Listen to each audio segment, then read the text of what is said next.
بالله من الشيطان الرجيم. بسم الله الرحمن الرحيم.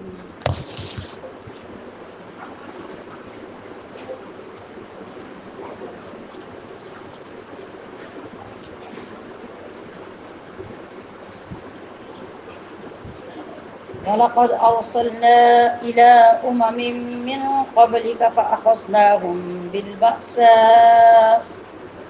فأخذناهم بالبأساء والضراء لعلهم يتضرعون فلولا إذ جاءهم بأسنا تضرعوا ولكن قست قلوبهم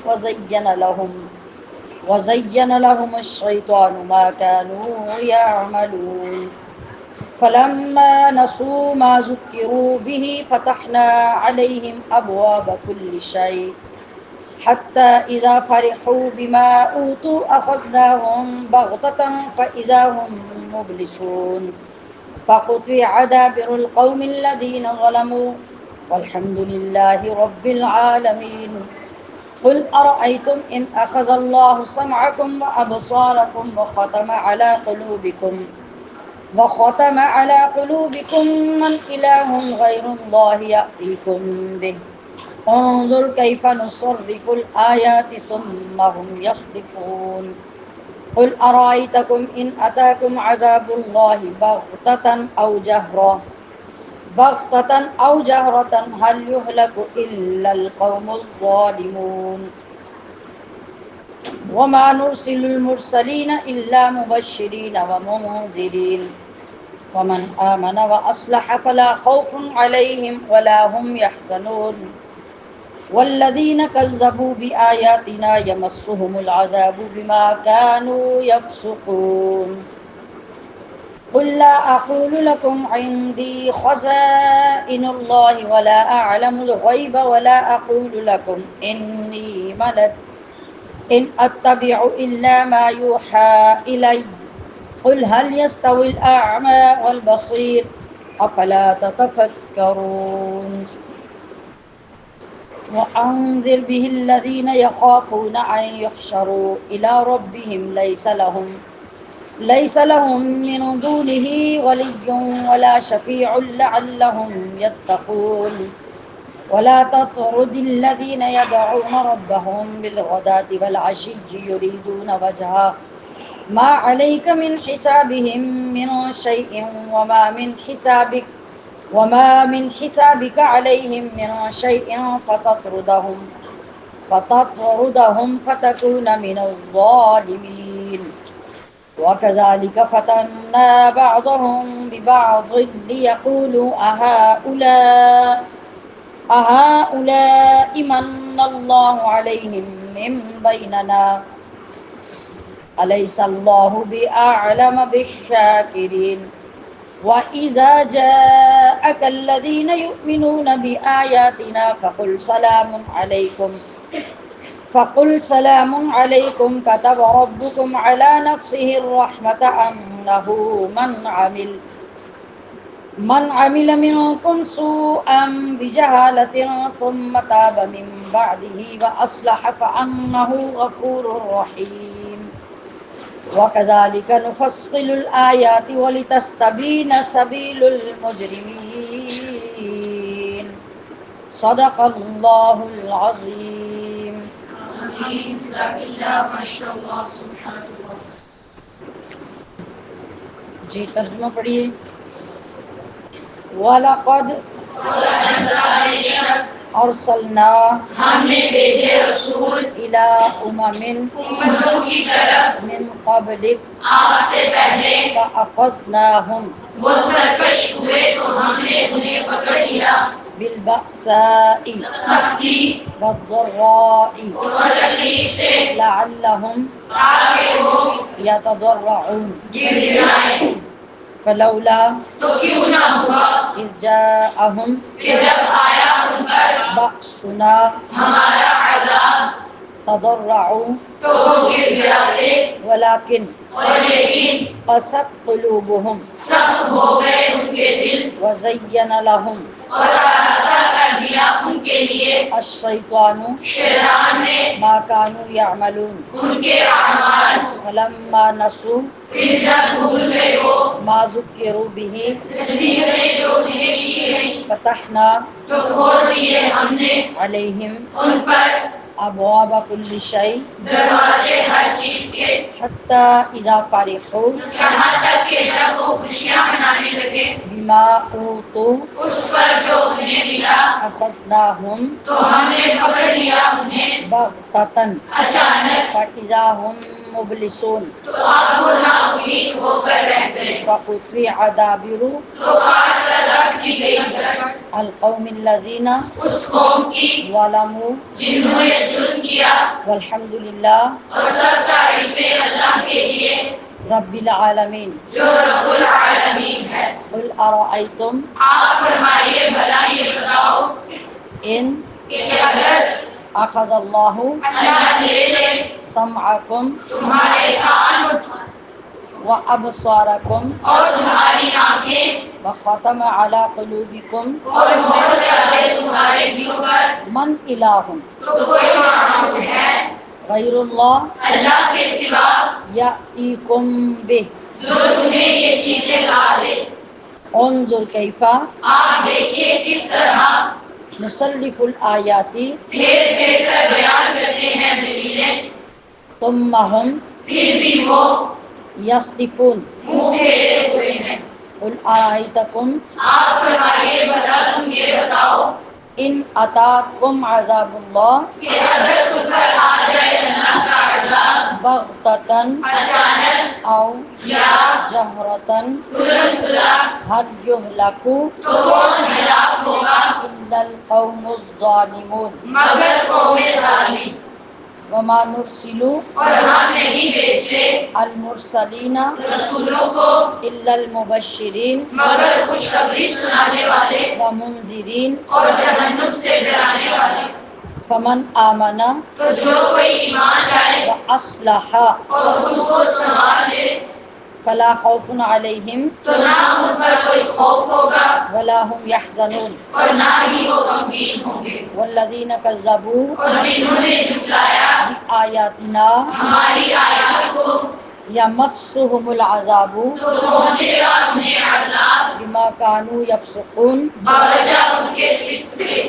قل آپ فرمائیے لا اقول لكم نہیں کہتا میں تم سے عندي کہ میرے پاس خزائن اللہ اللہ کے خزانے ہیں ولا اعلم الغیب اور نہ یہ کہ خود جان لیتا ہوں غیب ولا اور نہ اقول لكم یہ کہتا ہوں تم سے انی ملک کہ میں فرشتہ ہوں ان اتبع نہیں میں تابع الا ما یوحى الی مگر اسی کا جو مجھے وحی کی جاتی ہے قل فرما دیجئے هل يستوي الاعمى کیا برابر ہو جائیں گے اندھا والبصیر اور دیکھنے والا افلا تتفکرون تو کیا تم غور نہیں کرتے وانذر به اور ڈراؤ اس قرآن سے الذين يخافون ان لوگوں کو جو خوف رکھتے ہیں ان يحشروا الى ربهم اس سے کہ وہ اٹھائے جائیں گے اپنے رب کی طرف ليس لهم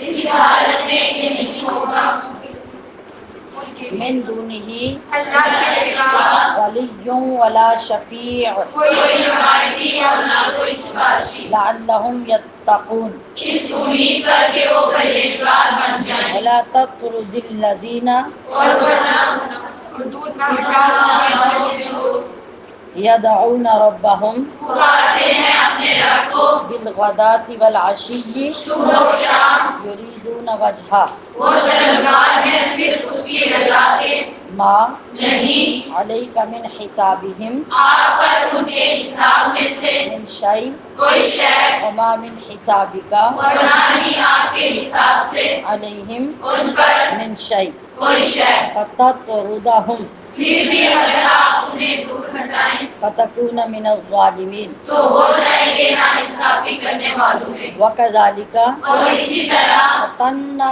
بعضهم ببعض فتنہ بنایا ہم نے ان کے باعث کو باعث کے لیے لیقولوا تاکہ وہ کہیں اہؤلاء کیا یہی ہے وہ من اللہ علیہم جن پر اللہ نے احسان کیا مرضی ہے من بیننا ہمارے درمیان میں سے الیس اللہ کیا نہیں اللہ بأعلم بالشاکرین خوب جانتا شکر گزار کو وَإِذَا جَاءَكَ اور جب آپ کے پاس حاضر ہوں الذین یؤمنون بآیاتنا وہ جو ایمان لاتے ہیں ہماری آیات پر فقل سلام علیکم تو آپ فرمائیے سلام ہو تم پر کتب ربکم لازم فرما لی ہے تمہارے رب نے علی نفسہ الرحمہ اپنے اوپر رحمت انہ من عمل کہ جو کوئی عمل کر بیٹھے منکم سوءا تم میں سے برا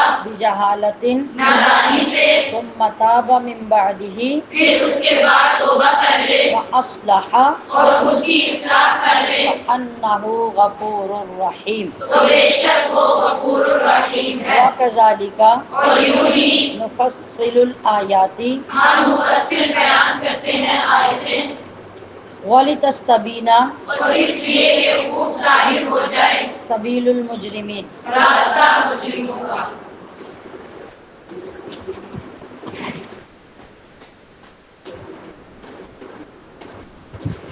اللہ اکبر۔ کل کا سبق ہمارا اختتام پذیر ہوا تھا قیامت کے متعلق، اس کے عذاب کے متعلق،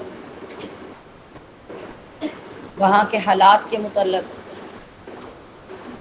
آج کے رکوع میں آغاز ہو رہا ہے وَلَقَدْ أَرْسَلْنَا إِلَىٰ أُمَمٍ مِّن قَبْلِكَ، اور اے حبیب بے شک ہم نے آپ سے پہلی امتوں کی طرف بھی رسول بھیجے، پھر انہیں گرفتار کر دیا سختی اور تکلیف میں تاکہ وہ لوگ گڑ گڑائیں۔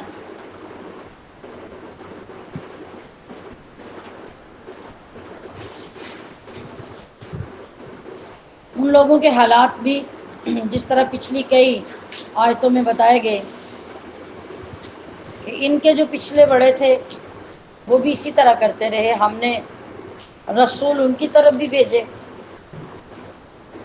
وہ لوگ بھی انکار کرتے رہے، جھٹلاتے رہے، پھر ہم نے ان کے ان گناہوں اور نافرمانیوں کی وجہ سے انہیں سختی اور تکلیف میں گرفتار کر دیا،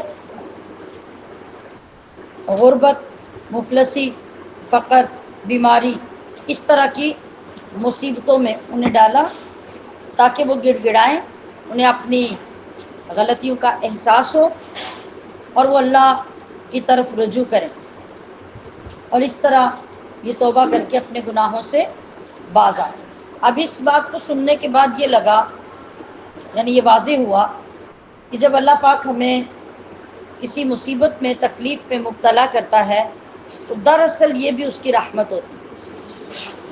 اگر ہم سمپل بات کو سمجھیں اس جملے کے ساتھ تو سمجھ نہیں آئے گی۔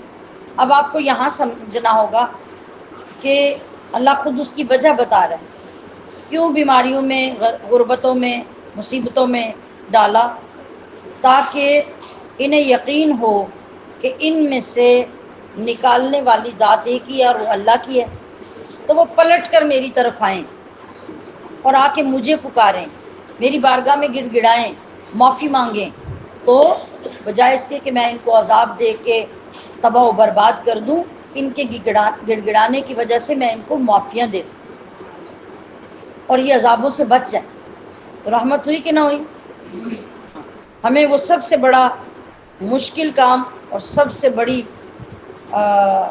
معاذ اللہ سختی اور مصیبت اور زیادتی لگتی ہے کہ ہمارے اوپر اتنی مصیبتیں آتی ہیں، بیماریاں آتی ہیں، ایک کے بعد دوسری، دوسری کے بعد تیسری، اور آج کل تو پھر ہمیں اپنے گناہ کبھی یاد نہیں آتے، اپنی غلطیاں کبھی یاد نہیں آتی، فوراً ہم پہنچتے ہیں کہ اے کسے کچھ کر دیتا ہے، ذرا ویکھ کے دسو کہ کیتا کن نے، بس ہمیں تب بھی اس بات کا ڈر نہیں ہوتا کہ بھی ہمارے ساتھ جو ہو رہا ہے یہ ہمارے گناہوں کی وجہ سے ہو رہا ہے، تو ہم توبہ کریں اللہ کی طرف جھکیں، معافی مانگیں؟ نہیں. اب بھی ہمارے اندر انتقام ہوتا ہے کہ ہمیں پتہ چلے کہ ہمارے ساتھ یہ کس نے کیا ہے تو ہم اس کی گردن اڑا دیں. یہ ہیں ہمارے حالات. تو پتہ چلا کہ بعض اوقات تکلیفیں، مصیبتیں اللہ کی رحمت بن جاتی ہیں گناہ گاروں کے لیے، اس طرح کہ وہ اللہ کی طرف رجوع کریں اور توبہ کر کے معافی مانگیں. اور نیکوں کے لیے اس طرح رحمت بنتی ہیں کہ جب وہ ان تکلیفوں کو برداشت کرتے ہیں، ان میں سے گزرتے ہیں، تو اللہ ان کی بدولت ان کے درجات بلند فرماتا ہے. تو دونوں طرح کی جو لوگ ہیں، دونوں کیٹیگریز کے لیے اللہ کی طرف سے آنے والی مصیبتیں رحمت ہی ہوتی ہیں، بشرطے کہ ان تکالیف میں ہمیں اللہ یاد آئے. لیکن جو میں نے پہلے بات کہی، اگر ہمارا رویہ تب بھی یہی رہا تو پھر ہم مزید گمراہی کی طرف جائیں گے، بخشش کی طرف نہیں.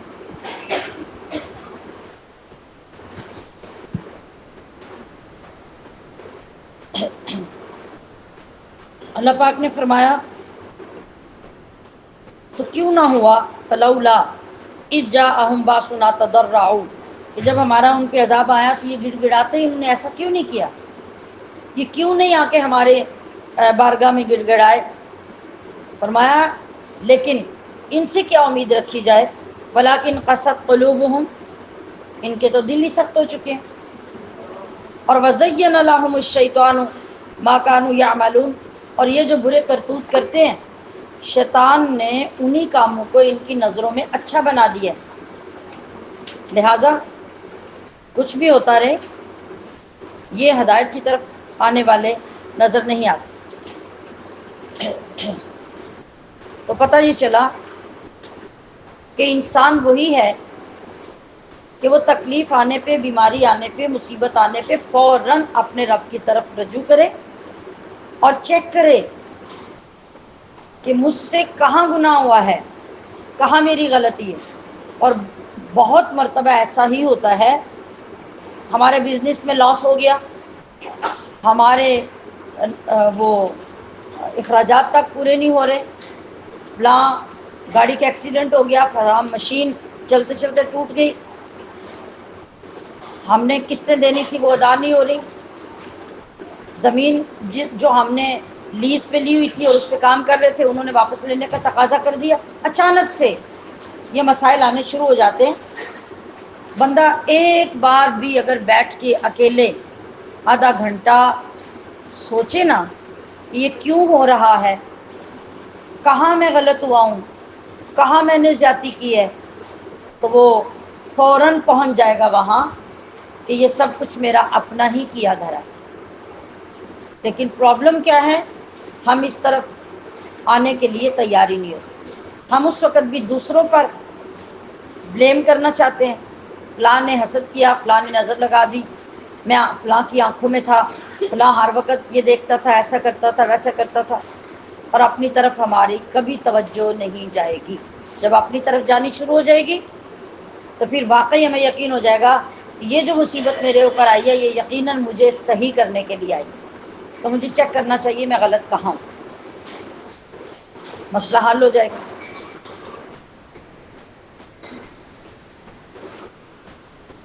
اور اللہ تعالیٰ کی نعمت جب ملتی ہے اس پر خوش ہونے کے دو طریقے ہوتے ہیں.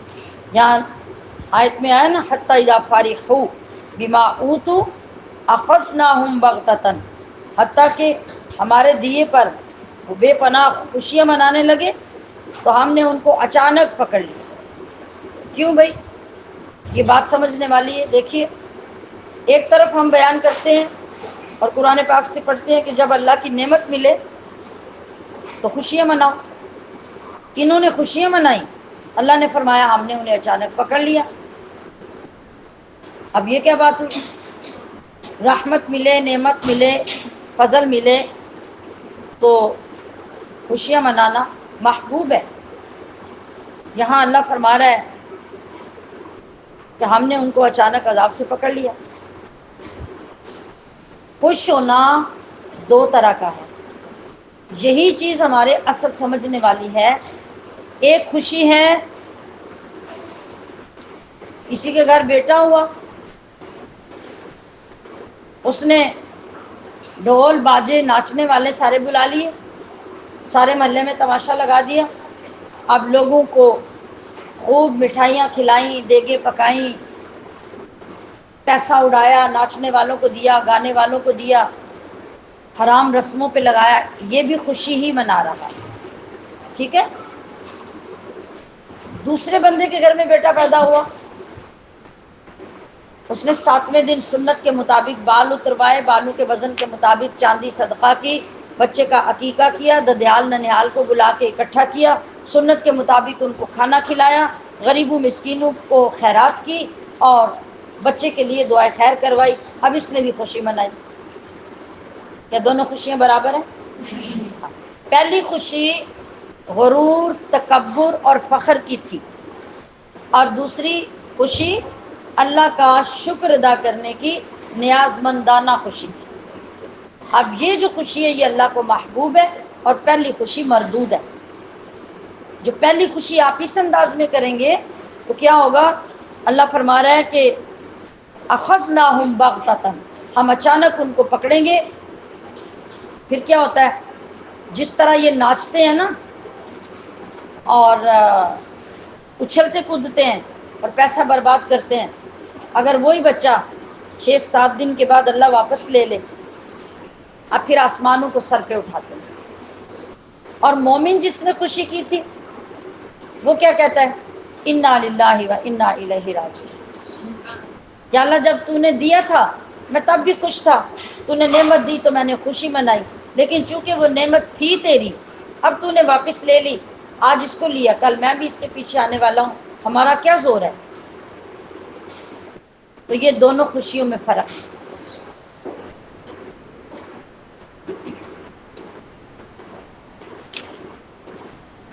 تو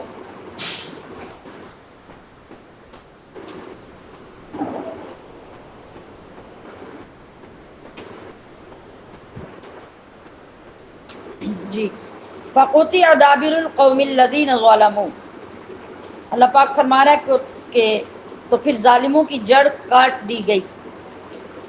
کیسے؟ ایمان کی بجائے کفر اختیار کرنے کی وجہ سے، اطاعت اور فرما برداری کی بجائے گناہوں میں پڑ جانے کی وجہ سے اللہ نے ظالموں کی جڑ کاٹ کے رکھ دی۔ جڑ کاٹنے کا کیا مطلب ہوتا ہے؟ کہتے ہیں فلاں کی تو جڑ ہی کٹ گئی، یعنی پیچھے نام و نشانی نہیں رہا، کہ پوری کی پوری بستیاں ملیا میٹ کر دی، کوئی بندہ ان میں سے باقی پیچھے چھوڑا ہی نہیں، ایسی ہو گئی کہ جیسے کبھی صدیوں میں کوئی آ کے یہاں آباد ہی نہیں ہوا۔ یہ جڑ کٹنا ہے۔ اور والحمد للہ رب العالمین فرما کر یہ فرمایا کہ اللہ کی ہی حمد ہے اس پر کہ اس نے دشمنوں کو ہلاک کیا اور ان کی جڑ کاٹ دی۔ اس آیت میں یہ بھی تعلیم ہے کہ لوگ ظالموں کی ہلاکت پر اللہ کی حمد کریں اور اللہ کا شکر ادا کریں کہ اللہ نے زمین کو ان کے ظلم سے پاک کیا۔ جس طرح نیک لوگوں کا زندہ رہنا اور طویل عرصہ زندہ رہنا اللہ کی بہت بڑی نعمت ہوتی ہے، اسی طرح گمراہ، بددین اور ظالم لوگوں کا ہلاک ہو جانا اور ان کے بوجھ سے زمین کا پاک ہو جانا یہ بھی اللہ کی بہت بڑی نعمت ہے۔ ایک ظالم، ایک گمراہ، ایک بددین پتہ نہیں بیک وقت اپنے ساتھ کتنوں کو گمراہ اور بددین اور ظالم بنا رہا ہوتا ہے، تو جب وہ ہلاک ہو جائے گا تو بہت ساروں کے پیچھے لگی ہوئی جو گمراہی اور لگا ہوا ظلم ہوگا وہ ختم ہو جائے گا، اس لیے ان کا جانا بھی اللہ کی نعمت ہے۔ تو جب ایسا پتہ چلے تو پھر ایسے لوگوں کے دنیا سے اٹھ جانے پر اللہ کا شکر ادا کرنا چاہیے۔ کئی مثالیں نبی علیہ الصلوۃ والسلام کی سیرت مبارکہ میں ایسی موجود ہیں جو ہمارے لیے مشعل راہ ہیں۔ جیسے ابو جہل قتل ہوا تو آقا دو عالم صلی اللہ علیہ وسلم نے سجدہ شکر ادا کیا۔ کتنا بڑا فتنہ تھا، وہ قتل ہو گیا۔ بدر میں تو آپ صلی اللہ علیہ وسلم نے سجدہ شکر ادا کیا۔ پھر عاشورہ کے دن نبی علیہ الصلوۃ والسلام نے روزہ رکھنے کا کیوں حکم دیا، اور آپ سے پہلے حضرت موسیٰ علیہ السلام روزہ کیوں رکھتے تھے؟ کہ اس دن اللہ نے فرعون کو ہلاک کیا، تو فرعون کے ہلاکت پر آپ شکرانے کا روزہ رکھتے، اور امت کو بھی آپ نے حکم دیا کہ وہ روزہ رکھے۔ پھر حضرت ابو بکر صدیق رضی اللہ تعالی عنہ نے جنگ یمامہ کی فتح پر اور اس میں مسلمہ کذاب کے مرنے پر جب یہ اطلاع آپ کو ملی تو جنگ یمامہ میں اللہ نے مسلمانوں کو فتح مبین عطا کر دی ہے اور مسلمہ کذاب بھی قتل ہو گیا ہے، تو آپ نے سجدہ شکر ادا کیا۔ اسی طرح حضرت علی المرتضیٰ رضی اللہ تعالی عنہ نے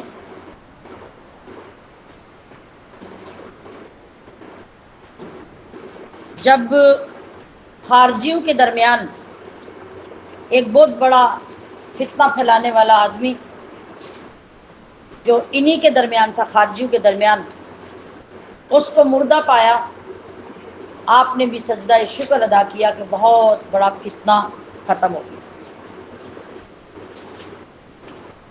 البتہ مومن کی وفات پر انا للہ و انا الیہ راجعون پڑھنا اور موذی کافر کی موت پر الحمدللہ کہنا، یہی اللہ کو پسند ہے۔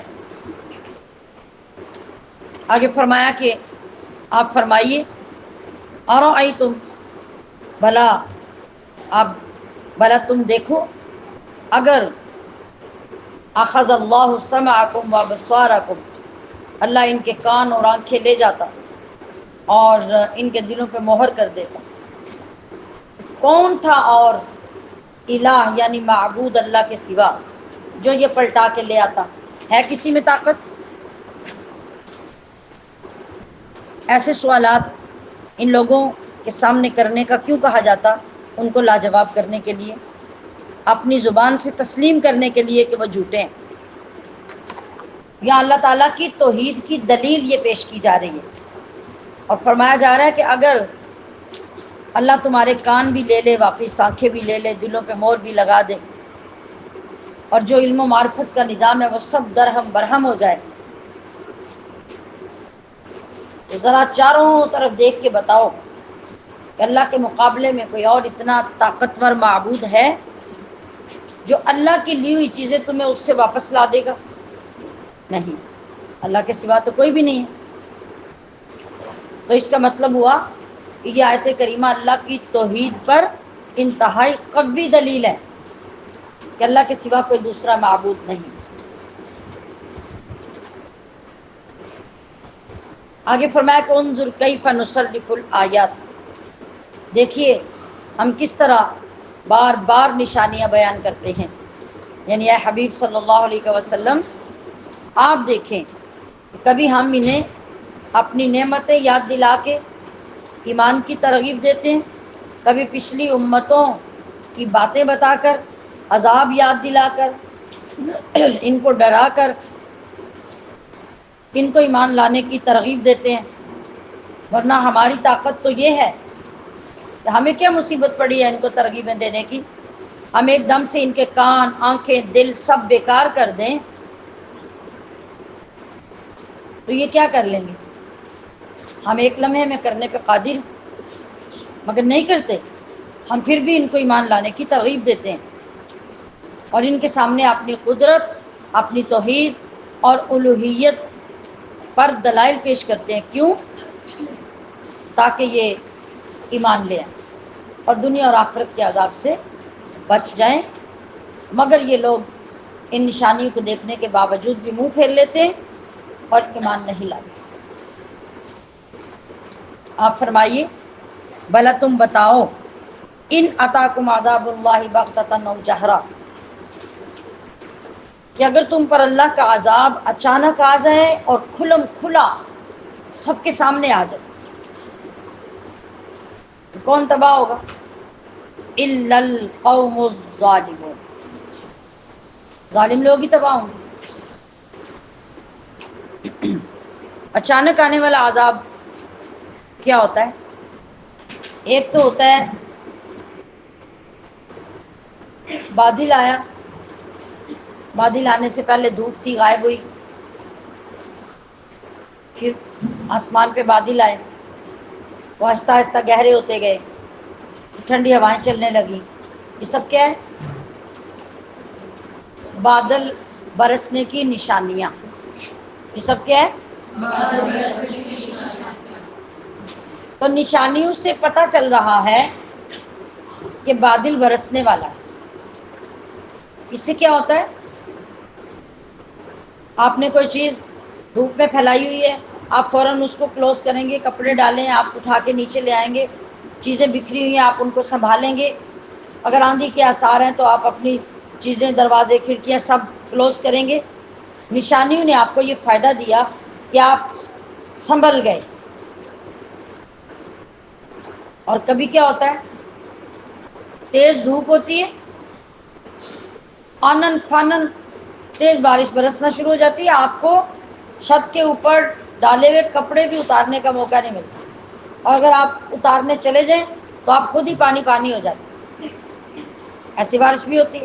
یہ کیا ہوتا ہے؟ یہ اچانک۔ تو اچانک میں کیا ہوتا ہے کہ انسان کو سنبھلنے کا موقع نہیں ملتا۔ چلے یہ تو بارش تھی نا، سردیوں میں آئی تو ہم نے، گرمی میں آئی تو ہم نے اس کو بھی انجوائے کیا، جوانی میں تو سردیوں والی بھی لوگ انجوائے کرتے ہیں، اچانک بارش آ گئی تو سب انجوائے کرنے لگ گئے، یہ تو بارش تھی۔ لیکن اسی طرح یوں بیٹھے ہوئے خدا نہ خواستہ ایسا شدید زلزلہ آ جائے اسی عمارت کے اندر، اللہ پاک ہمیں ختم کر دے، زمین پھٹ جائے، ہم سب کو زمین کے اندر دھنسا دے، لمحہ بھی نہ لگے، اب بتائیے اب اس سے کیسے بچیں گے؟ تو اچانک عذاب دگنا نہیں، کئی گنا زیادہ خطرناک اور ایسا شدید ہوتا ہے کہ آپ کو تباہ و برباد کر کے رکھ دیتا ہے۔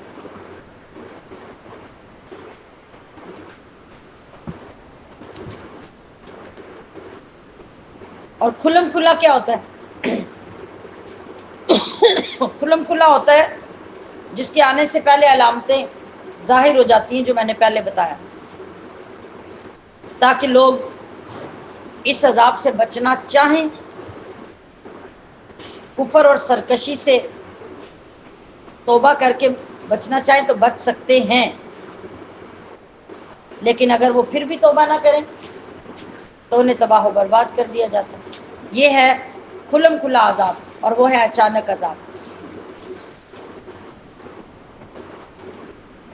اور اللہ فرما رہا ہے کہ وَمَا نُرْسِلُ الْمُرْسَلِينَ، اور ہم نہیں بھیجتے رسولوں کو مگر خوشخبری دینے والے اور ڈر سنانے والے، تو جو کوئی ایمان لائے اور سمجھ جائے تو ان کو کوئی خوف نہیں ہوگا اور نہ وہ غمگین ہوں گے۔ خلاصہ اس آیت کا یہ ہے کہ ہم اپنے رسولوں کو اس لیے نہیں بھیجتے کہ کافر لوگ اپنی من مرضی کے معجزات ان سے طلب کرتے رہیں۔ ان کے آنے کا یہ مطلب نہیں ہوتا کہ وہ قوموں کو معجزات دکھائیں اور اپنی خصوصیتیں لوگوں پہ ظاہر کریں، نہیں، ان کا کام یہ ہوتا ہے کہ وہ آ کے اللہ کا پیغام دیں، اس کی بندگی کی ترغیب دیں، اس کے احکام سنائیں، نیک کاموں پر اگر لوگ اطاعت کریں تو اس کا ثواب لوگوں میں بیان کریں، اور اگر نافرمانی کریں تو ایسے لوگوں کو عذاب کی وعید سنائیں۔ یہ کام ہوتا ہے نبیوں کا۔ اور ان نبیوں کے آنے کے بعد اگر کوئی بندہ اپنا کفر چھوڑ کر ایمان لے آیا اور اس نے اپنی اصلاح کر لی تو پھر اللہ کے فضل سے یہ لوگ دینی دنیاوی ہر طرح کی سزا سے بے خوف ہو جاتے ہیں، ان کے غم جاتے رہتے ہیں۔ لیکن جو لوگ ہماری آیتوں کو جھٹلاتے ہیں اور نبیوں کو دیکھنے کے باوجود ایمان نہیں لاتے تو ان کو مسلسل ان کی نافرمانی کے سبب عذاب پہنچتا رہے گا۔ تو پتہ یہ چلا آخرت کی نجات کے لیے ایمان بھی ضروری ہے اور نیک اعمال بھی ضروری ہے۔ اگر ہم یہ کہیں کہ ہمارا مومن ہونا کافی ہے اور ہمیں اعمال کی ضرورت نہیں تو یہ بہت بڑا دھوکہ ہوگا۔ ایمان لانے کے بعد کوئی انسان اپنے آپ کو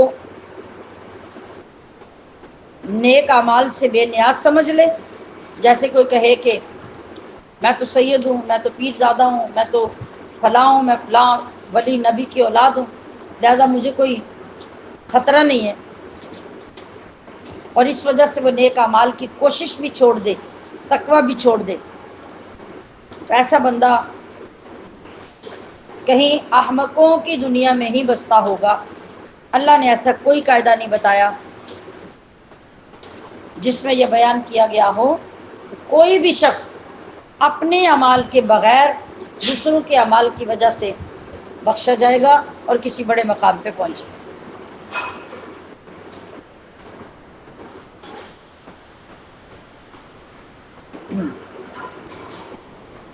جی تو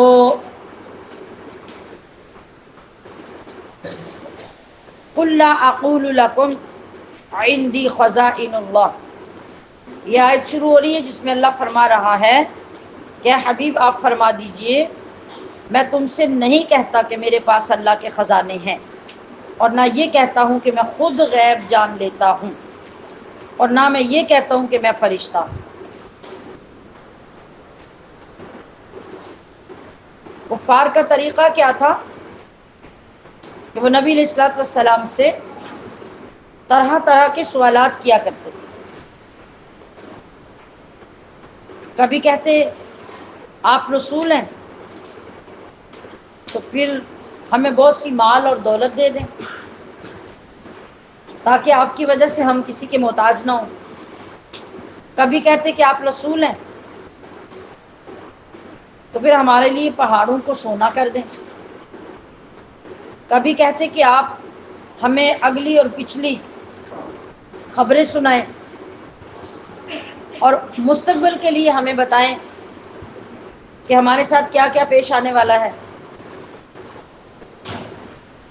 تاکہ ہم نقصان والے کاموں سے بچ جائیں اور اچھے اچھے کام کر لیں۔ کبھی کہتے کہ ہمیں یہ فائنلی بتا دیں کہ قیامت کب آئے گی۔ کبھی کہتے کہ آپ کیسے رسول ہیں جو کھاتے بھی ہیں، پیتے بھی ہیں، نکاح بھی کرتے ہیں، تو رسول کو ایسا تو نہیں ہونا چاہیے۔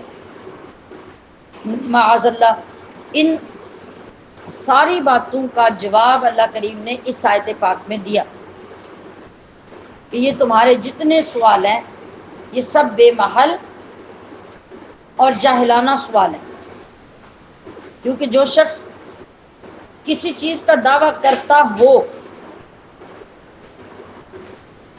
اسی سے وہ دریافت کرنی چاہیے۔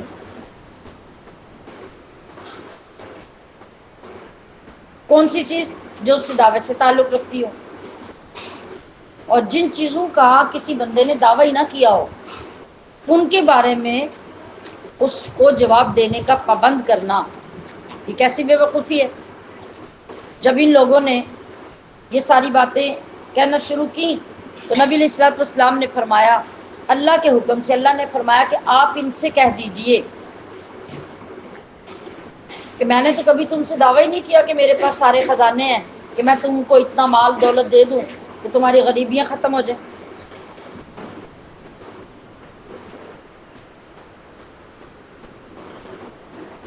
اور اگر میں تمہاری بات نہ مانوں تو تم میری رسالت کے منکر ہو جاؤ گے۔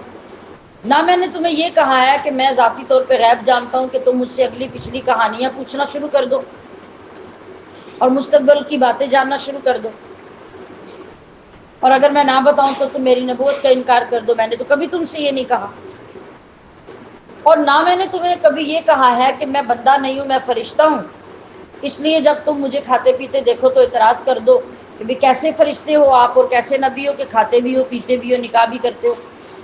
تو میرا تو ایسا کوئی دعویٰ ہی نہیں ہے کہ جو کچھ باتیں تم گھڑ رہے ہو یہ ساری اپنے پاس سے گھڑ رہے ہو، اور ان کا کوئی محل نہیں، کوئی وجود نہیں، اور کوئی وزن نہیں، جو تم باتیں خود ہی کر کے خود ہی الزام تراشیاں کر رہے ہو۔ جی، تو یہاں جو آپ نے فرمایا کہ میں نہیں کہتا کہ مجھے ذاتی طور پر علم غیب ہے، آپ نے یہ کہا تو اس کا یہ مطلب نہیں کہ کوئی بندہ جو اس کا منکر ہے وہ کھڑا ہو کے کہے کہ ہم بھی تو یہ کہتے ہیں نا کہ حضور کو علم غیب نہیں ہے، تو اہل سنت مانتے نہیں ہیں، تو اب تو تمہاری تفسیر میں بھی یہ لکھا ہے، تو ہم اب بھی اس کا انکار کریں گے۔ کیوں کریں گے؟ اس لیے کہ نبی علیہ الصلوۃ والسلام نے علم غیب ذاتی کا انکار کیا ہے، اور علم غیب ذاتی صرف اللہ کی صفت ہے۔ تمام انبیاء کرام کو جو علم غیب ملا ہے وہ اللہ کے عطا کرنے سے ملا ہے۔ اللہ کے اور نبیوں کے علم غیب میں یہ فرق ہے کہ اللہ کو کسی نے علم غیب نہیں دیا، جبکہ نبیوں کو علم غیب اللہ نے دیا۔ تو اس سے فرق کیا ظاہر ہوا کہ بہت بڑا فرق ہے اللہ کے علم غیب اور نبیوں کے علم غیب میں، کہ اللہ کا علم غیب ذاتی ہے اور نبیوں کے علم غیب عطائی ہیں۔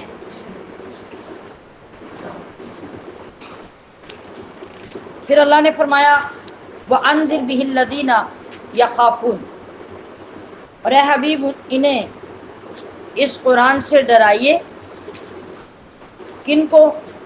یخافون، جن کو خوف ہو۔ کس بات سے ڈرانا ہے؟ ان یحشروا الی ربہم، کہ وہ اٹھائے جائیں گے اپنے رب کی طرف، اس طرح کہ لیس لہم من دونہ ولی ولا شفیع، کہ ان کے لیے اللہ کے سوا نہ کوئی ان کا حمایتی ہوگا اور نہ کوئی سفارشی۔ اور یہ انہیں اس لیے سب بتائیے، ہو سکتا ہے کہ یہ لوگ پرہیزگار بن جائیں۔ اس سے کیا پتہ چلا کہ رسولوں کا مقام اور منصب یہ ہوتا ہے کہ وہ لوگوں کو نیکیوں پر بشارت دیں اور برائیوں پر ڈرائیں۔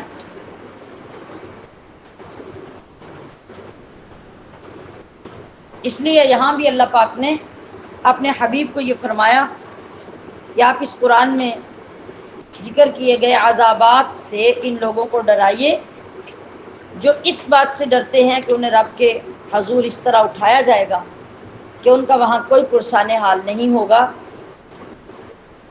تو آپ اس امید پر انہیں ڈرائیں کہ یہ کفر کو چھوڑ دیں، گناہوں کو چھوڑ دیں اور پرہیزگار ہو جائیں۔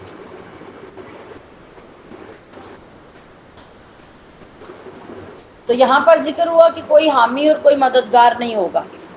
ہمیں اپنے عقیدے کو درست رکھنا چاہیے کہ قیامت کے دن کن لوگوں کا کوئی حمایتی یا سفارشی نہیں ہوگا۔ بتائیے؟ کافروں کا، مشرکوں کا، بد مذہبوں کا، جو قیامت کا انکار کرتے، نبیوں کا انکار کرتے، اللہ کے حبیب کا انکار کرتے۔ ورنہ جن لوگوں کو حمایت اور سفارش کا اللہ حکم دے گا تو وہ تو اللہ کی اجازت سے سب سفارش کریں گے، مثلا انبیاء بھی، اولیاء بھی، شہداء بھی، صلحاء بھی، علماء بھی اور حجاج اکرام ہیں۔ ان کو اللہ اجازت دے گا، اور جتنا جتنا کوٹا جس کو ملے گا نا، اپنے اپنے کوٹے کے مطابق سب کی سفارشیں کروا کے انہیں جنت میں لے جائیں گے۔ اور ان سب کے کوٹے مختلف ہیں۔ حافظ کا کوٹا اور ہے، نبیوں کا اور ہے، صالحین کا اور ہے، عالم دین کا اور ہے، حاجی کا اور ہے، روزہ دار کا اور ہے، حافظ قرآن کا اور عالم کا، ان سب کے الگ الگ، تو وہ سب سفارش کریں گے۔ لیکن کس کے لیے سفارش نہیں ہوگی؟ جو کافر، مشرک اور اللہ اور رسول کو نہ ماننے والے۔ سبحان اللہ۔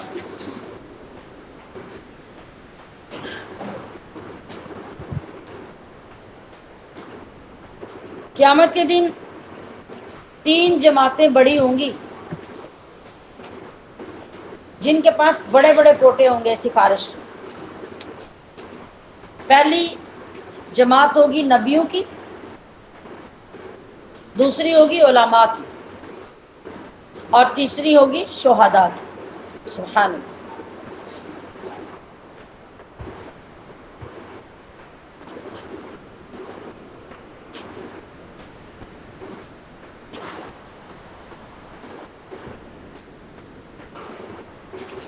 اللہ اکبر۔ شہید کو 70 لوگوں کو شفاعت کر کے ساتھ لے جانے کی اجازت ہے، جو اس کے خاندان میں سے ہو۔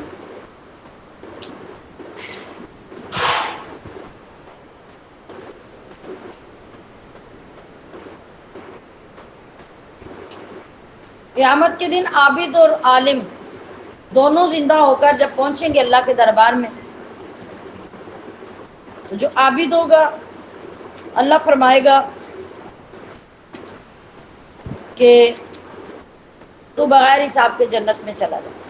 عابد وہ چلا جائے گا، عالم اور عابد دونوں ہوں گے، اور عالم بھی جانے لگے گا تو اللہ فرمائے گا کہ تم رک جاؤ، تم جنت میں مت جاؤ، عابد جنت میں چلا جائے گا۔ اور عالم کو حکم ہوگا تم ابھی ٹھہرو اور لوگوں کی شفاعت کرتے جاؤ۔ تم شفاعت کرتے جاؤ گے تو جس جس کو تم پہچان کر شفاعت کرو گے وہ سب جنت میں جائیں گے، پھر تم جنت میں جانا۔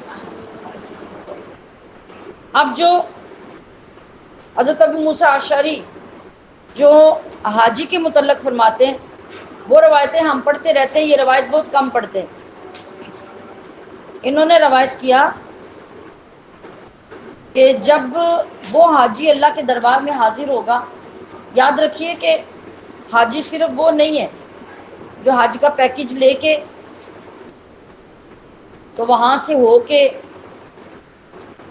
ڈھیروں شاپنگ کر کے اور پورا وقت وہاں اپنی مرضی سے گزار کے آ جائے اور نام کے ساتھ حاجی یا الحاج لکھنا شروع کر دے۔ یہ حاجی نہیں ہے۔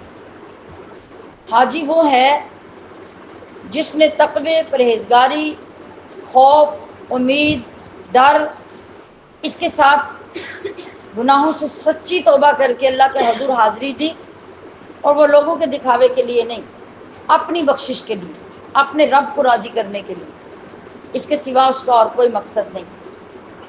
تو جب اس نے ایسا حج کر لیا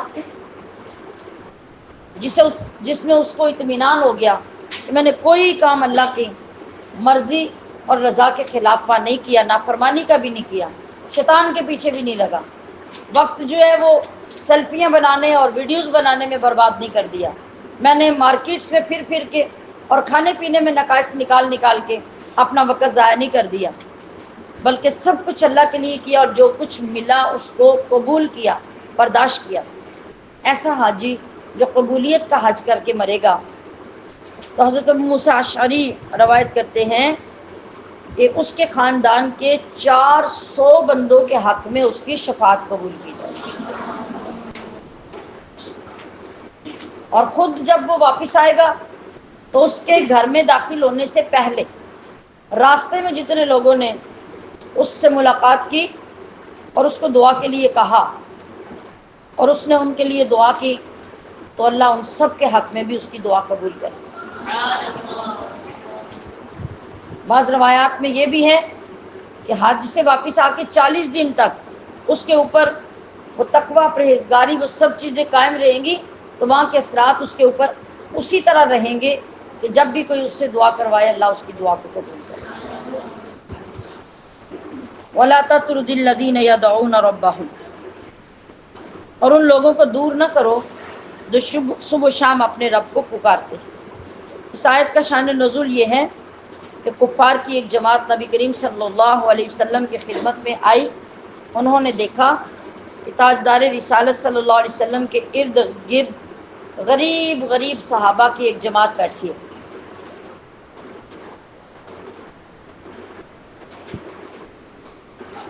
آیا کون تھا؟ کون لوگ آئے تھے جنہوں نے دیکھا تھا؟ یعنی کافروں کی جماعت، مطلب یہ کہ بڑے بڑے چودھری ٹائپ کے لوگ، سردار۔ تو آ کے دیکھا جب تو وہ غریب غریب لوگ تھے، ماڑے ماڑے سے لباس پہنے ہوئے تھے۔ ان کو جب آ کے دیکھا، کہنے لگے ہمیں تو ان لوگوں کے اندر بیٹھنے میں بڑی شرم محسوس ہوتی۔ اگر آپ یہ چاہتے ہیں کہ ہم جیسے امیر امیر لوگ اور سردار سردار لوگ بھی ایمان لے آئیں، تو پھر آپ انہیں اپنی مجلس سے نکال دیں تو ہم سارے ایمان لے آتے ہیں۔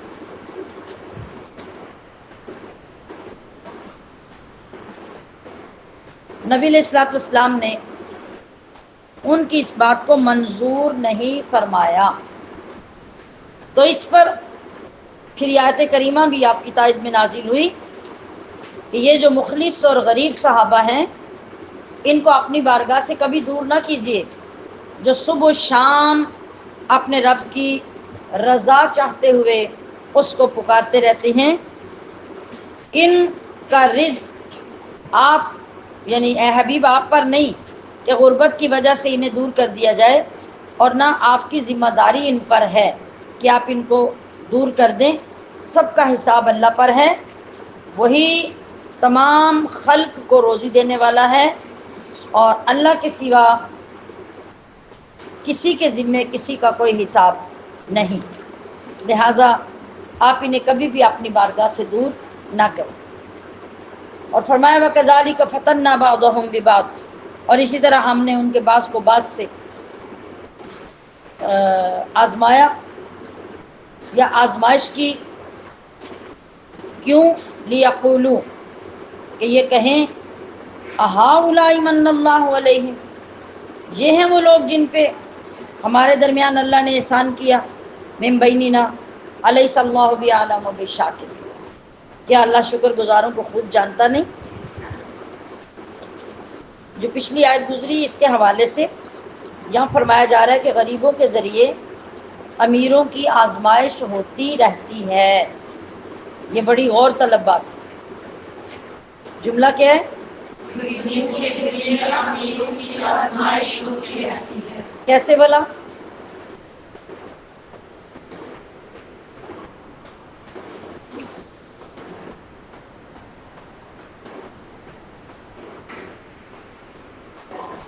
کیسے؟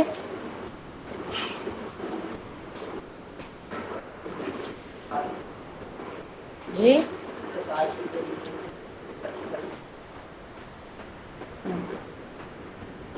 غریبوں کے ذریعے امیروں کی آزمائش، ایک تو یہی جو غریبوں کو دیکھ کر ان کی اصلیت فوراً کھل کے سامنے آ گئی، آزمائش ہو گئی نا، اکڑ سامنے آ گئی، غرور سامنے آ گیا، تکبر سامنے آ گیا، اور اپنا آپ دکھا دیا کہ ایسے غریبوں کے ساتھ تو ہم بیٹھنا بھی پسند نہیں کرتے۔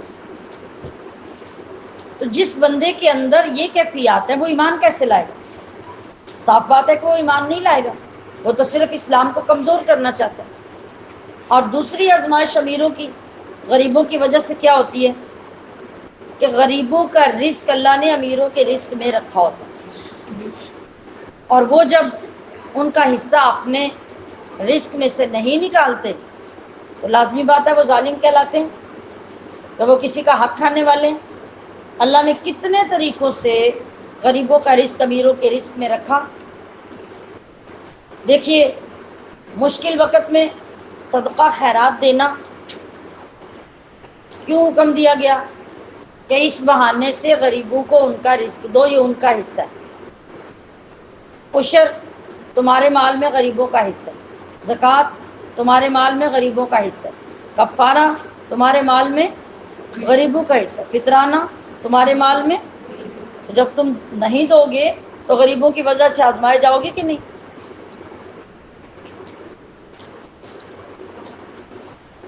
تو جو اکڑ اور غریبوں کے لیے حقارت ہے نا، یہ بندے کو تباہ و برباد کر دے۔ ایک صاحب حضرت امام احمد رضا خان کی خدمت میں حاضر ہوا کرتے تھے، اور آپ بھی کبھی کبھی اس صاحب کے ہاں تشریف لے جایا کرتے تھے۔ ایک مرتبہ آپ ان کے یہاں تشریف فرما تھے۔ کون؟ امام محمد رضا خان اس شخص کے گھر میں تشریف فرما تھے کہ اس آدمی کے محلے کا ایک غریب آدمی ٹوٹی ہوئی پرانی چارپائی پر جو صحن کے کنارے پڑی تھی، وہ وہاں آ کر جھجکتے ہوئے بیٹھا ہی تھا۔ ایسے ہوتا ہے نا، ہمارے لوگوں کو اتنا ڈرایا دھمکایا ہوا ہوتا ہے، حتیٰ کہ گھر کے جو ملازم ہوتے ہیں ان کو بھی، تمہاری یہ جرت کہ تم میرے سامنے میرے برابر آ کے بیٹھ جاؤ اور ڈرائنگ روم میں بیٹھ جاؤ، اور جہاں مہمان بیٹھتے ہیں وہاں آ کے بیٹھ جاؤ۔ کسی ملازم کی، محلے کے کسی غریب آدمی کی، کسی کمی کی یہ جرت نہیں ہوتی۔ وہ بیچارہ بہت غریب تھا، آیا آہستہ آہستہ چلتے، اس آدمی کے گھر کے کونے میں ایک پرانی سی ٹوٹی سی چارپائی پڑی تھی، وہ ادھر ایک سائڈ پہ جا کے لگ کے بیٹھ گیا۔ اللہ اکبر! ابھی بیٹھا ہی تھا کہ جس شخص کے گھر میں اعلیٰ حضرت گئے تھے، اس نے انتہائی تلخ اور سخت نظروں کے ساتھ اس بندے کو دیکھنا شروع کر دیا، جس کا کیا مطلب تھا کہ تم نے بڑی توہین کی ہے کہ میرے گھر میں ٹوٹی چارپائی پہ بھی آ کے بیٹھ گئے۔ اب وہ سمجھ گیا، وہ بندہ نظریں جھکا کے شرمساری سے چلا گیا۔ اعلیٰ حضرت کو اس بندے کی اس مغرورانہ روش سے بڑی تکلیف پہنچی، مگر آپ نے کچھ کہا نہیں۔ کچھ دنوں کے بعد وہ صاحب آپ کے ہاں آئے، آپ کے آستانے پر۔ آپ نے اس آنے والے بندے کو اپنی چارپائی پہ اپنے ساتھ جگہ دی۔ اگر آپ نیند سے جاگ گئے ہوں تو بات کی سمجھ آ جائے۔ کیا جملہ بولا میں نے؟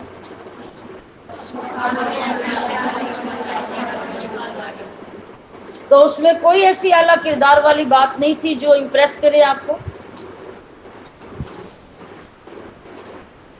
آپ نے وہاں کیا دیکھا تھا؟ اس آدمی کا کردار کہ غریب آدمی کو ٹوٹی چارپائی پہ بھی بیٹھنے نہیں دیا، اس سے نفرت کی، حقارت کی نظر سے دیکھا، اور جب وہ اعلیٰ حضرت کے پاس آیا، آپ جہاں بیٹھے تھے آپ نے اپنی چارپائی پہ اپنے ساتھ اس کو بٹھایا۔ وہ بیٹھے ہی تھے کہ اتنے میں کریم بخش حجام، جو آپ کا خط وغیرہ بناتا تھا، وہ خط بنانے کے لیے وہاں آیا۔ تو وہ اس فکر میں اور تلاش میں تھا کہ میں کہاں بیٹھوں۔ اعلیٰ حضرت نے فرمایا کہ بھائی کریم بخش، کھڑے کیوں ہو؟ مسلمان آپس میں بھائی بھائی ہیں۔ ان صاحب کے قریب بیٹھنے کا اس کو اشارہ کیا، اسی چارپائی پہ کہا ادھر بیٹھ جاؤ۔ کریم بخش حجام تھا، وہ تو آپ کے بال شل بنانے کے لیے آیا تھا۔ وہ صاحب یعنی کریم بخش صاحب بھی اس آدمی کے ساتھ اسی چارپائی پہ بیٹھ گئے۔ اب کیا تھا؟ اب ایسے تھا کہ اس شخص کا غصہ دیکھنے والا، اور ایسے پھنکارے مار رہا تھا جیسے سانپ پورے جلال میں ہو، اور وہ وہاں سے اٹھا اسی حالت میں، غصے میں، اور اٹھ کے گھر چلا گیا۔ پھر کبھی اعلیٰ حضرت کے آستانے پہ آیا نہیں۔ کیا مطلب ہے اس کا؟ کیا مطلب ہے؟ ایک غریب آدمی امیر کے لیے کیسے آزمائش بنا؟ اس کا کردار لے گیا، اس کی عادات اسلامیہ لے گیا، اور اس کو اکڑ اور غرور میں اس طرح مبتلا کر دیا کہ وہ کسی کام کا نہ رہا۔ اس ہستی کا دامن اور اس ہستی کا آستانہ اس سے چھوٹ گیا۔ کس کی وجہ سے؟ اس غرور و تکبر کی وجہ سے، جو اس نے غریب کے لیے پیدا کیا، اور غریب ہی اس کو وہاں پہنچانے کا باعث بن گیا۔ تو غریب آزمائش بنا کہ نہ بنا؟ جی، اس نے یہ ایک بار بھی نہ سوچا کہ میں جتنا امیر ہوں تو اعلیٰ حضرت کے سامنے میری کیا حیثیت ہے، جنہوں نے اپنی چارپائی پہ اپنے ساتھ مجھے بٹھا لیا ہے، تو اگر ایک حجام میرے ساتھ آگے بیٹھ گیا ہے تو یہ بھی تو اعلیٰ حضرت کا کمال ہے کہ جس چارپائی پہ اسے بٹھایا وہ بھی آپ کی تھی، اور اس کے ساتھ اس حجام کو بھی بٹھا دیا۔ پھر دونوں کا موازنہ کریں تو آپس میں کیا موازنہ ہے؟ لیکن آپ تو برابر کا سلوک کر کے دکھا رہے ہیں کہ ہم مسلمان ہیں، ہمارا سلوک کیا ہونا چاہیے۔ کوئی اپنی طرف سے ادب کرتا ہے، کوئی اپنی طرف سے عقیدت کا اظہار کرتا ہے اور وہ کہنے کے باوجود نہیں بیٹھتا تو وہ ایک الگ بات، لیکن آپ کی یہ رعونت اور یہ فرعونیت جو ہے یہ تو آپ کو برباد کر کے رکھ دے گی۔ پھر فرمایا کہ وَإِذَا جَاءَكَ الَّذِينَ يُؤْمِنُونَ بِآيَاتِنَا، جب آپ کی بارگاہ میں وہ لوگ حاضر ہوں جو ایمان لاتے ہیں ہماری آیتوں پر، تو فَقُلْ سَلَامٌ عَلَيْكُمْ، تو آپ ان سے فرمائیے کہ تم پر سلام۔ كَتَبَ رَبُّكُمْ عَلَى نَفْسِهِ الرَّحْمَةَ، تمہارے رب نے اپنے ذمہ کرم پر رحمت لکھ لی ہے یا لازم کر لی ہے۔ یہ کس لیے حکم تھا؟ ان لوگوں کی عزت افزائی کے لیے کہ ایمان لانے والے لوگ جب آپ کے پاس آئیں، وہ کتنے غریب کیوں نہ ہوں، آپ ان کو سلام کہیں، ان کے ساتھ سلام کی ابتدا آپ کریں، اور انہیں یہ بشارت دیں کہ تم وہ خوش نصیب لوگ ہو جن کے لیے فضل و احسان اور کرم اللہ نے اپنی ذات پر لازم کر لیا ہے۔ مطلب کیا ہے کہ اگر کوئی تم میں سے نادانی بھی کر لے، برائی بھی کر لے، پھر اس کے بعد توبہ کر لے، اصلاح کر لے، تو اللہ اس پر بھی مہربان ہوگا، اس کے گناہ بھی بخش دے گا۔ اس سے کیا پتہ چلا کہ نیک مسلمان چھوٹا ہو یا بڑا، غریب ہو یا امیر، اس کا احترام کرنا چاہیے، اس کی تعظیم کرنی چاہیے، اور ہر ایسی بات سے بچنا چاہیے جو بات کسی نیک اور متقی آدمی کی ناراضگی کا باعث بنے۔ کیوں؟ اگر وہ ناراض ہو گئے تو رب بھی ناراض ہو جائے۔ اللہ اکبر۔ اور اسی طرح نفصل الآیات، ہم آیتوں کو مفصل بیان کرتے ہیں، وَلِتَسْتَبِينَ سَبِيلُ الْمُجْرِمِينَ، اور اس لیے کہ مجرموں کا راستہ خوب واضح ہو جائے۔ یعنی ہم نے اپنی وحدانیت کے دلائل جتنی تفصیل سے بیان کر دیے ہیں، اسی طرح ہم اپنی حجتیں اور باقی دلائل بھی مفصل بیان کرتے ہیں، اور ہم قرآن مجید میں جو اطاعت گزار ہیں، گناہ کے بعد توبہ کر لینے والے ہیں، اور گناہ پر جو اڑے رہتے ہیں، ان سب کے بارے میں ہم نے قرآن میں کھول کر صاف صاف بیان کر دیا۔ کیوں؟ تاکہ اس پر لوگ عمل کریں اور لوگوں کے لیے ہدایت کا راستہ واضح ہو جائے، اور انہیں امتیاز پیدا ہو جائے کہ ہدایت کا اور اچھائی کا راستہ کون سا ہے، اور گمراہی کا اور برائی کا راستہ کون سا ہے۔ تو اس میں یہ بھی پتہ چلا کہ آدمی کو یہ چاہیے کہ وہ ہمیشہ کامیابی اور فلاح کے راستے پہ چلے، اور وہاں تک پہنچنے کی کوشش میں لگا رہے جہاں تک اللہ کے نیک اور متقی لوگ پہنچتے ہیں یا پہنچے۔ کبھی بھی کسی بندے کو یہ نہیں کہنا چاہیے جس طرح ہمارے ہاں آج کل کہا جاتا ہے وہ تو کیا زمانے تھے، وہ تو کیا لوگ تھے، وہ تو بڑے نیک تھے، وہ تو ایسے تھے، وہ تو ویسے تھے۔ آج ہم کہاں ان تک پہنچ سکتے ہیں؟ اللہ پاک نے کسی زمانے کے لیے کوئی قید نہیں رکھی۔ یہ بھی ایک شیطان کا دھوکہ ہے جو ہمارے اندر پیدا کرتا ہے کہ تم تو ایسے ہو ہی نہیں سکتے۔ اللہ نے کہا تم ہو سکتے ہو، کسی زمانے میں بھی تم عمل کرو گے، عمل صالح، تقوی اختیار کرو گے تو اللہ نے وعدہ فرمایا فَلَنُحْيِيَنَّهُ حَيَاةً طَيِّبَةً، کہ ہم اس کو حیات طیبہ یعنی جنت کی اعلیٰ زندگی عطا کرنے کا وعدہ کریں۔ تو پھر یہ کیسے ہے کہ ہم کسی زمانے میں نیک نہیں ہو سکتے یا متقی نہیں ہو سکتے؟ ہم نے جو تاریخ پڑھی ہے نا پیچھے، اس میں اب تک 5 بندے، میرے نام بھی ذہن میں تھے، ابھی نام ذہن سے نکل گئے، 5 بندے ایسے گزرے ہیں جنہوں نے ایک رکعت میں پورا قرآن مکمل کیا۔ نبی علیہ الصلوۃ والسلام کی ذات کے بعد آج کے دور تک پوری تاریخ میں اتنی صدیوں میں صرف 5 بندے۔ تو میں نے رمضان میں یہ خبر پڑھی کہ ترکی میں 20 سالہ نوجوان قرآن کا حافظ ہے، اس کے اندر یہ شوق پیدا ہوا کہ تاریخ میں صرف 4 یا 5 بندے ہیں جنہوں نے ایک رکعت میں قرآن مکمل کیا، تو میں یہ کوشش کیوں نہ کروں۔ یہ بھی بالکل ریسنٹلی یہ بات۔ تو اس نے 1 سال پہلے اس پہ عمل کرنا شروع کیا اور اس نے ایک رکعت میں 15 پارے کھڑے ہو کے پڑھے، تو اس کی ٹانگیں جواب دے گئی، جسم جواب دے گیا اور بالکل کولیپ ہو گیا، اس سے آگے نہیں پڑھ سکا۔ اس نے کہا کہ 15 پارے اگر میرے جیسا بندہ پڑھ سکتا ہے تو اس کا مطلب ہے کہ میری تیاری، میرا تقویٰ ابھی اتنا نہیں،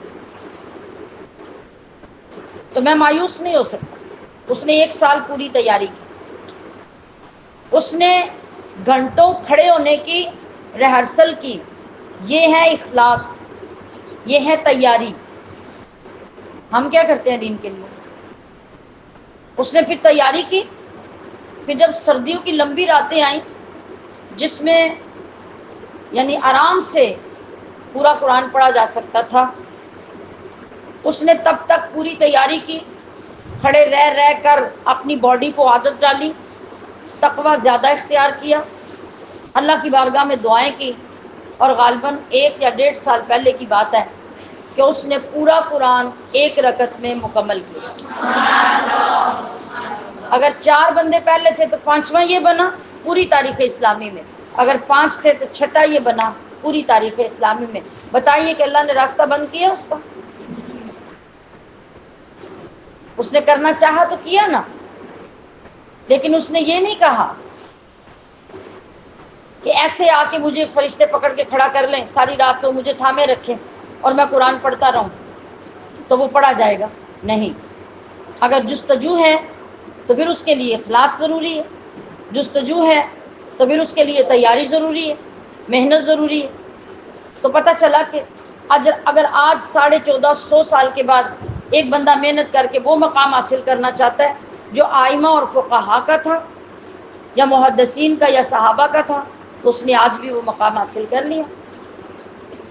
تو یہ کھلا دھوکہ ہے شیطان جس میں ہمیں ڈالتا ہے نا، اور فوراً ہم پڑھ کے متاثر ہو کے سب کچھ کرنے کے لیے اپنے آپ کو اگر وہ ملتجی پاتے بھی ہیں تو آخر پہ ہم یہ کہہ کے جھٹک دیتے ہیں کہ وہ تو اور زمانے تھے، وہ نیک لوگ ہوتے تھے، ہم جیسے کہاں تھے اور ہم ان جیسے کہاں ہو سکتے ہیں؟ یہ نہیں ہو سکتا۔ تو شیطان نے اپنا وار کر کے وہ کامیاب بھی ہو گیا اور ہمیں اس نے وہ نہیں کرنے دیا جو وہ نہیں چاہتا تھا۔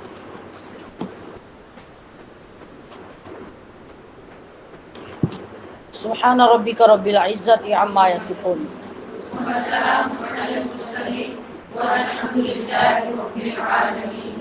سبحانك اللهم وبحمدك أشهد أن لا إله إلا أنت أستغفرك وأتوب إليك وصلى الله تعالى على حبيبه محمد وآله وأصحابه أجمعين برحمتك يا أرحم